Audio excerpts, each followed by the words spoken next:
Oui, bonjour, Nathalie Sayuc, c'est le podcast Comme mes projets, le podcast qui veut vous aider à bien communiquer sur les projets qui vous tiennent à cœur. Je vous retrouve aujourd'hui pour l'épisode 40 et je vais vous parler de gaspillage. Ou plutôt, comment éviter de gaspiller votre argent et vos efforts en oubliant le point crucial de votre démarche en communication. C'est parti ? Oui, c'est parti. Et c'est parti avec un fondamental, mais vraiment un fondamental. Communiquer, c'est adresser un message à des personnes. C'est adresser une information, un message, une proposition, une offre, bref, un message à des destinataires, des personnes, des gens qui sont comme vous, ou pas. Mais en tout cas, qui ont leur état d'esprit, un degré de disponibilité, des codes, une façon de s'exprimer, une façon de fonctionner. Quand vous voulez partager votre projet, vous vous adressez à des humains, à d'autres personnes qui ont, elles aussi, des envies et peut-être même des projets différents des vôtres. Donc, communiquer, c'est s'adresser à des personnes.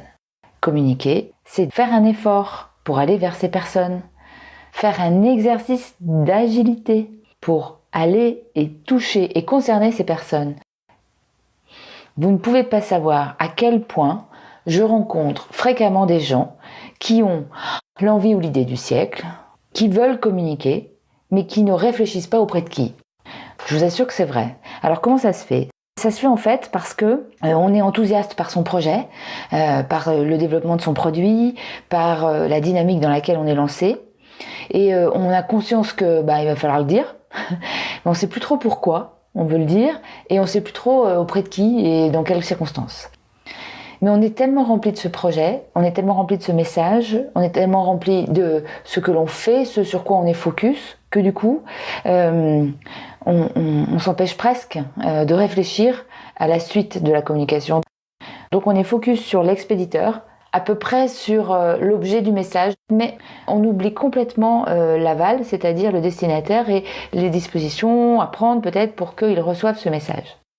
C'est un peu comme si vous aviez la meilleure communication du monde, mais que vous soyez dans un désert et qu'il n'y ait aucun moyen de sortir de ce désert et que vous lanciez des communications vers rien. C'est un peu comme si vous imaginiez une belle communication, mais en japonais pour parler à des Français. C'est un peu comme si il n'y avait aucune adaptation du marketing produit selon les pays et les cultures lorsque vous vendez un produit. Et c'est un peu comme lorsque vous portez un projet, vous êtes en proximité avec vous-même, avec votre état de réflexion, et vous oubliez l'écart qu'il y a entre là où vous êtes et là où les gens vous ont laissé il y a quelque temps, parce que vous n'avez pas communiqué avec eux, ils ne savent pas là où vous en êtes. Donc il y a une espèce de décalage, et à ce moment-là, vous allez peut-être décider d'exprimer un certain nombre de choses sur votre projet, mais les gens autour ne sont pas en situation de l'entendre ou de le recevoir. Donc parler public, parler cible, c'est quelque chose de super important. Vous pouvez avoir encore une fois la meilleure communication du monde et prêcher dans le désert.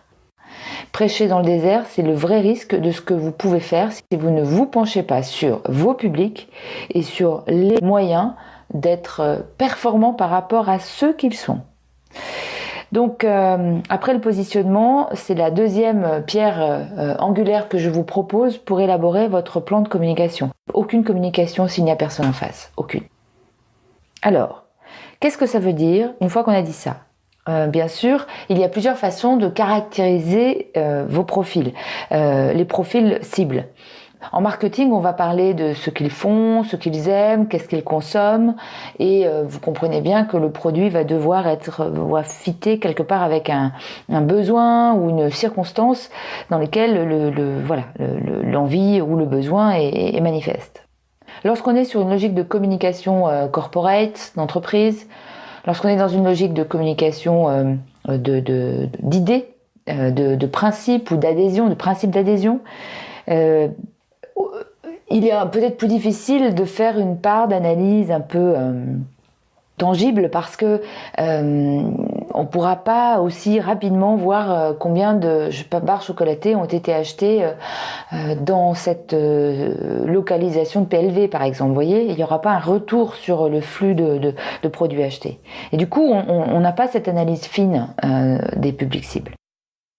Moi, je vous invite à vraiment travailler vos personas. C'est-à-dire que, comme pour tout le reste, la com, ça passe par de la poésie, du littéraire, enfin de la mise en contexte, du storytelling. Et je crois que pour vous intéresser à vos publics, racontez-vous les histoires et allez plus loin dans votre connaissance de ce qu'ils sont. Pour cela, il y a plusieurs manières. Discuter avec eux. Moi, c'est ce que je suis en train de faire réellement avec les différents publics et marchés potentiels pour le développement de mon projet. Discutez avec eux, comprenez ce qu'ils sont, avec quoi ils avancent, quels sont leurs moteurs. Soyez ouverts, curieux et voilà. La deuxième chose, c'est faites preuve d'imagination. Retrouvez votre âme d'enfant pour raconter ce qu'ils sont. Et puis répondez à des questions peut-être un peu scolaires, mais qui vous aideront un peu à raconter cette histoire. Qui est-il ? Que fait-il dans la vie ? Où va-t-il ? Quels sont les lieux qu'il fréquente ? Quels sont les loisirs qu'il a ? D'un point de vue professionnel, quelles sont ses appétences ? Quels sont ses environnements de travail, de vie ? Quelles sont même ses qualités, ses goûts ? Et moi, je vous invite à créer des personas, de trouver des prénoms. Et si vous avez plusieurs profils de public, ce qui est fortement probable, trouvez plusieurs prénoms et nourrissez les profils, racontez-vous des histoires. Ça peut être une série de questions, un peu comme si vous deviez faire un portrait chinois de ces gens à qui vous voulez parler. Je suis en train de vous dire que pour bien communiquer sur votre projet, donc que vous avez bien en tête, sur votre énergie, votre vision de ce que vous voulez faire à travers ce projet, moi je vous demande de faire pause. Je vous demande de mettre ça de côté et de faire un focus total sur à qui vous vous adressez. Prenez le temps de ne plus penser à votre projet. Mettez-vous à leur place, faites preuve de toute l'empathie possible pour définir qui ils sont, à quoi ils fonctionnent. Quelles sont leurs valeurs, leur façon d'avancer, quelle est l'importance de la famille, de l'innovation, de la nouveauté, du plaisir, du sport, de la convivialité. Est-ce que ce sont des gens qui vont, boire une bière le vendredi soir? Est-ce que ce sont des gens qui adorent regarder le 20h à la télé? Est-ce que ce sont des gens qui ont des habitudes de vacances, ont des habitudes d'occupation de week-end? Enfin voilà. Racontez-vous tout ça, rentrez dans le détail, où est-ce qu'ils sont, comment est-ce qu'ils passent leur vie, est-ce que ce sont des gens qui téléphonent, est-ce que ce sont des gens qui font des SMS, est-ce que ce sont des gens qui lisent sur des livres en papier, qui lisent des Kindle, est-ce que ce sont des gens qui ne lisent plus et qui écoutent beaucoup de musique, quels sont les types de radio qu'ils écoutent, quels sont les types de musique qu'ils écoutent, rentrez dans les détails, faites un portrait le plus lyrique possible, c'était le terme que je cherchais tout à l'heure, et puis avec une forme d'empathie, une forme de sympathie. Voilà, développer une forme de sympathie avec eux, donnez-leur leur prénom, imaginez leur âge, leur physique. Vous pouvez coller ça physiquement sur une feuille avec des mots, avec des situations, des images, pour ancrer à qui vous vous adressez. Et si vous faites ce travail, vous allez penser beaucoup plus facilement lorsque vous êtes dans l'exercice d'élaboration de la com. Et du coup, vous allez adapter votre discours, votre façon de parler, parce que vous aurez tendance à mieux les connaître, vous serez plus percutant.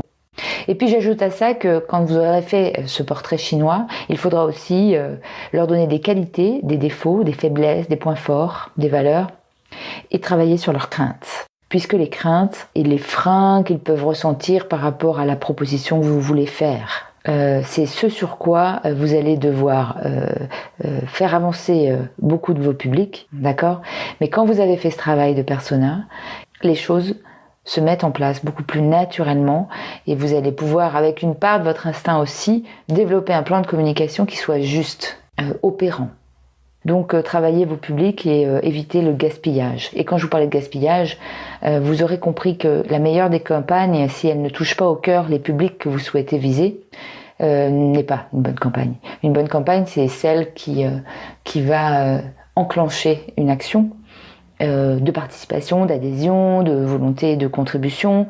Donc une fois que vous serez bien imprégné de ces personas, les choses seront beaucoup plus fluides et vous aurez facilement la compréhension à la fois des messages, pas des messages, mais de la manière de faire passer les messages et des canaux de diffusion. Sur quels réseaux sociaux, ça vous paraîtra beaucoup plus simple parce que Roger, Marlène ou Mathilde vont vous aider à vous dire que c'est ici que vous devez aller, c'est sur tel canal que vous devez être présent, que voilà, il y a un certain nombre de choses comme ça qui vient beaucoup plus spontanément et plus naturellement. Donc votre plan de communication va gagner en pertinence, en fluidité, et vous aurez un grand plaisir avec les yeux de Roger, de Marlène ou de Mathilde à retrouver votre projet, et vous serez mieux à même de les convaincre ou de les toucher par des choses qui seront essentielles pour eux. Voilà ce que je voulais vous dire avec ce 40e épisode.